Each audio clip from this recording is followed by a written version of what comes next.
Moshi Moshi konnichiwa हो Kairi, मैं हूँ एमआरजे। आज वीडियो शुरुआत करने से पहले मैं दो चीज़ बताना चाहूँगा। पहले, क्या तुम भी चाहते हो कि काश तुम वोट कर पाते तुम्हारे top 10 strongest one piece characters के लिए, या फिर तुम भी चाहते हो कि काश मेरी टॉप 10 स्ट्रॉन्गेस्ट लिस्ट यूट्यूब पे आती? Then my mate, your dream is coming true. मेरा दोस्त पोकी यानी एनिमे राइडर XYZ ने तुम्हारे लिए ही एक चीज़ लाया है। तो just you have to do one thing, click the link in the description and वहाँ पे जाके तुम तुम्हारे टॉप 10 स्ट्रॉन्गेस्ट की लिस्ट डाल दो। उसके बाद हम या वो दोनों में से कोई एक तो इस पर वीडियो बनाएगा ही। सो दैट बीइंग सेड, रुको इंट्रो नहीं लगाना है, एक और बात। अब ये जो 3 थ्योरी तुमने देखी है आज की वीडियो में, तुम्हें जो भी प्रश्न तुम्हारे मन में उत्पन्न हो रही होगी वो तुम कमेंट सेक्शन पे कमेंट कर सकते हो एंड उसको लेके मैं अलग सी वीडियो बनाऊंगा। उसके बाद मैं न्यूज़ वीडियो छाप दूंगा, मतलब बना दूंगा, क्योंकि उसके बाद मुझे एक और थ्योरी सोचनी तो 2-3 न्यूज़ वीडियो देने पड़ेंगे, यू नो। या with that being said, let's roll the intro.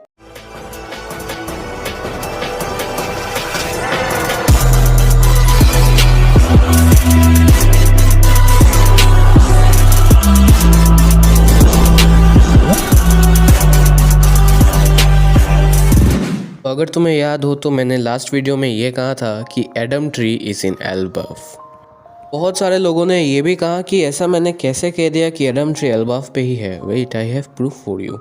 सो जैसे कि मैंने लास्ट वीडियो में कहा था कि उसॉप ने कुछ ऐसा कहा कि वो एडम ट्री को कहीं ना कहीं एक तरह से the great tree of treasure tree Eve से कंपेयर कर रहा था। अगर तुम्हें गलत सुनाई दिया तो मैंने गलत बोला है, सॉरी।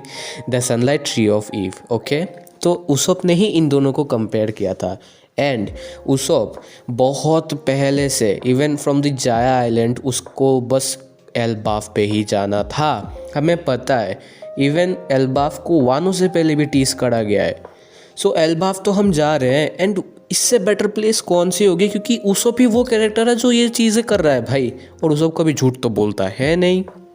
अगर तुम ये सुन के भी संतुष्ट नहीं हुए हो तो चलो मैं बात करता हूँ बिग मॉम की मम्मी मदर कैरेमल के बारे में। सो अगर तुम्हें पता नहीं कि मदर कैरेमल क्या थी, कौन थी, तो तुमने होल केक आइलैंड को स्किप किया है भाई। देख ले, बहुत बढ़िया सी आर्क थी वो, बहुत बढ़िया सी चुम्मेश्वरी आर्क थी वो। सो जो मैं कह रहा था, सांस ले लें तो भाई बहुत सारे यूट्यूबर ये सब काट देते हैं बट मैं नहीं काटता, क्योंकि प्रॉब्लम होती है भाई सबको। बट कुछ लोग 30-40 मिनट तक की बना लेते हैं वीडियो, भाई मैं नहीं काटता, मेरे से नहीं होती। जो सच है भाई वो सच है, क्योंकि मैं ऑर्गेनिक रहना ज़्यादा पसंद करता हूँ देन बीइंग आर्टिफिशियल। सो जैसे कि मैं बोल रहा था मदर कैरेमल, तो हमें बिग मॉम फ्लैशबैक का मदर कैरेमल के फ्लैशबैक में एक्चुअली दिखने को मिला था कि एक एपिसोड पे जब मदर कैरेमल CP0 के एजेंट से बात करी थी तो वो एजेंट भी कह रहा था, अरे मदर कैरेमल आप एल्बाफ छोड़ रही हो? हाँ, मुझे तो विश्वास ही नहीं हो रहा है। तो बिग मॉम कहती है, हाँ मेरे लिए लिनिन इतनी इंपॉर्टेंट है कि मैं एल्बाफ को भी छोड़ रही हूँ। अब तुम समझ लो, मदर कैरेमल जैसी नीलच्छी, मतलब शब्द नहीं है भाई मेरे डिक्शनरी में इसके लिए।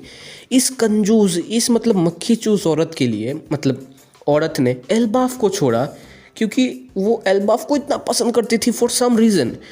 अब वो रीज़न क्या है तुम्हें पता है, मैं बार बार बोल नहीं रहा। ऑल्सो एक और चीज़ बात नोट करने वाली ये है कि बिग मॉम जो है वो लोला की शादी नहीं, मैं लोलो जोआ की बात नहीं कर रहा, ये लोलो जोरो की बात नहीं कर रहा जो जारी का डिस्कॉर्ड पे रहता है। नहीं नहीं नहीं नहीं, ये तो अभी भी अंडर एज है। हम तो चूतिए हैं। ये वाली लोला की बात कर रहा हूँ। तो ये वाली लोला की शादी वो एल्बाफ की प्रिंस लोकी से करवाने वाली थी। एंड उसका ये कहना था कि अगर वो शादी हो जाती तो उसके पास एनॉर्मस पावर रहती, बहुत बड़ी आर्मी रहती, वो पायरेट किंग बन जाती। वो तो बनने से रह गई, क्योंकि Luffy will be the one who will have the last love. अगर ये बात पॉइंटलेस लगी तो कोई नहीं, मुझे बस थोड़ा सा टाइम बढ़ाना था इसलिए बोल दी। I am so sorry. अभी आगे बढ़ते हैं। अब एक और रीज़न ये भी है, क्योंकि हम जब फ्रैंकली द सुपर फ्रैंकी भाई आज क्या हो गया, कुछ सही से रिकॉर्ड नहीं कर पा रहा मैं, ठीक है फ्रैंकी। सो जब हमें फ्रैंकी पहली बार बोलता है एडम ट्री के बारे में, तो उसका डिस्क्रिप्शन कुछ ऐसा रहता है कि एडम ट्री वहाँ पे रहता है जहाँ पे हमेशा युद्ध घमासान कुछ भी होता रहता है, लेकिन वो ट्री कभी गिरती नहीं है। सो तुम्हें क्या लगता है ये कौन सी रेस होगी? ऑफ कोर्स मैं जायंट्स की बात कर रहा हूँ। जहाँ तक हमें पता है giant are a very proud race who takes their pride in fighting and fighting for their pride. अगर ये सेंस नहीं बनाती तो मैं क्या करूँ, जायंट्स ऐसे ही हैं। सो ये चीज़ बहुत ज़्यादा मैच करती है फ्रैंकी के डिस्क्रिप्शन से और हमें जो पता है जायंट के बारे में। अब हमें ये भी पता है कि ये जो जायंट्स है वो एक्चुअली वाइकिंग से इंस्पायर्ड है and the real life Vikings जो माइथोलॉजी को फॉलो करते हैं उसको द नॉर्स माइथोलॉजी कहा जाता है। हाँ, ये लोकी, एडम नहीं सॉरी, थॉर, ओडिन, ये सब। तो इन्हीं नॉर्स माइथोलॉजी पे एक ट्री है जिसका नाम देख लूँ ज़रा एक बार मैं, YGG ड्रेजिल या फिर यिगड्रिजिल। मैं स्क्रीन पे लिख दूंगा एंड फोटो दे दूंगा, तुम समझ जाना। तो ये इसे देख के भी ऐसा लगता है कि ओडा ने इससे भी इंस्पायर लेके एडम ट्री को बनाया होगा, क्योंकि ये ट्री भी किसी ना किसी तरह से हेल को हाइट से कनेक्ट करती है, यानी स्काई से, हेवन से कनेक्ट करती है। एंड एडम ट्री भी कुछ ऐसा ही करता है। एंड सिमिलरली वो वाला ट्री भी जिसके बारे में मैंने फर्स्ट एपिसोड में कहा था, हाँ, the great sunlight tree of Eve. तो तुम्हें समझ में आ गई होगी कि मैं अभी किस चीज़ को कहाँ से कनेक्ट कर रहा था। एंड ये चीज़ बहुत ज़्यादा फेमिलियर है, जो बहुत लोग पूछ रहे थे कि पायरेट्स को डेविल फ्रूट कैसे मिलते होंगे एल्बाफ से। सो इजी आंसर यही है कि जब वाइकिंग्स फाइट करते हैं एंड उस वाइब्रेशन से, उनके तलवार के टकरानों से, वाइब्रेशन से पेड़ को तो कुछ होता नहीं होगा, लेकिन जो फ्रूट्स है, डेविल फ्रूट्स, वो गिर के पानी में बह के ओशन में जाके समुंदर में मिल के पायरेट्स को मिल जाते होंगे। सिमिलरली वो वुड भी इसी तरह से टूटता होगा। नहीं, पेड़ नहीं टूटता, उसके ब्रांचेस, जिससे अमर थाउजेंड से नहीं बना हुआ है। तो जहाँ तक मुझे लगता है वो पेड़ बस उनके वाइब्रेशन से टकरा, समझ जाओ ना यार, जब वो लड़ते हैं तो जो वाइब्रेशंस होते हैं उससे पेड़ के कुछ डालियाँ और वो पेड़ के फल यानी डेविल फ्रूट्स गिरते होंगे, जिससे हम सारी दुनिया के काम करते हैं यार। समझ लो यार, कितना पकाओगे यार मेरे को, समझ लो ना। तो अब मैं बात करता हूँ चैप्टर 868 में, जहाँ पे हमने एनीमे पे तो इसे ठीक तरीके से दिखाया नहीं गया, बट मांगा पे हमने एडम ट्री को थोड़ा नहीं तो ज़्यादा देखा है। अब हमने ये कैसे देखा है वो मैं बताता हूँ, क्योंकि ये इसके जो स्ट्राइप्स है ना, अगर तुम यहाँ पे नोटिस करोगे तो ये स्ट्राइप्स बहुत ज़्यादा सिमिलर है to that of the great sunlight tree of Eve. इसका नाम मैं दोनों का भूल जा रहा हूँ यार, खैर। तो इन दोनों के स्ट्राइप्स भी बहुत ज़्यादा ऑफुली सिमिलर है।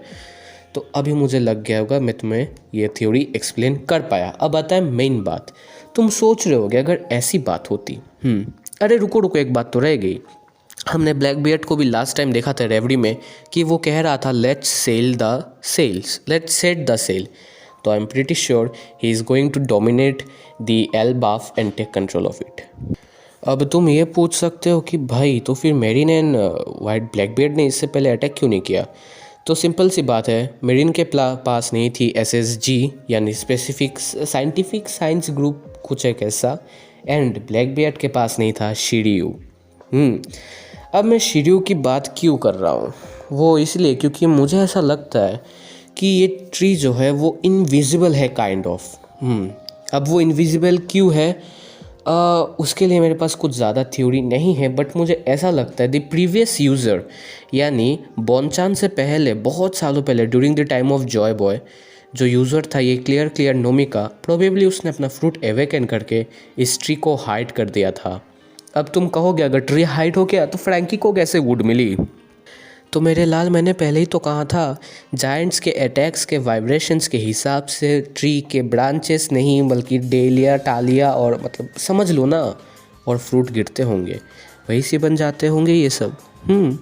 मेन ट्री को कुछ नहीं होता, बट उसके हाथ पैरों को तो होता ही होगा, समझ लो ना। एंड अभी अगर शिरियू ने अपना फ्रूट एवेकन कर दिया है तो वो उसको अनकवर कर सकता है। वैसे कैसी लगी मेरी थ्योरी बता देना, अगर कंफ्यूज्ड हो तो कमेंट कर दो, नेक्स्ट पार्ट में सब एक्सप्लेन कर दूंगा। With that being said, I take my leave, signing of.